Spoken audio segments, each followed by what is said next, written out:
formateur doit écouter.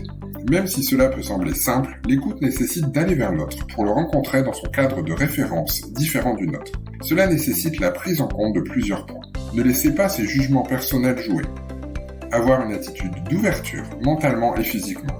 Écouter ce qui est dit. Être capable de prendre la place de l'autre. Attention, écouter ne signifie pas accepter ou être d'accord. Même en cas de désaccord, il est plus important d'écouter jusqu'au bout.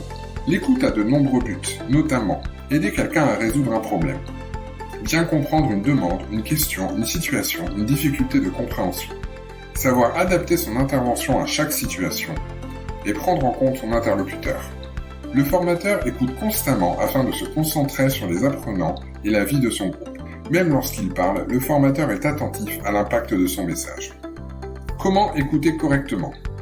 Mettre de côté ses propres opinions, se taire pour laisser l'autre parler, créer un cadre approprié, mettre l'interlocuteur à l'aise et lui donner du temps et de l'espace, montrer votre intérêt à l'écouter, se concentrer sur le processus mental de l'interlocuteur, sa logique, ses valeurs et croyances, ses interprétations, essayer de se mettre à sa place, être conscient de son langage corporel, rester calme, poser des questions et utiliser des petits mots comme « je vois » ou « je comprends » pour encourager la parole.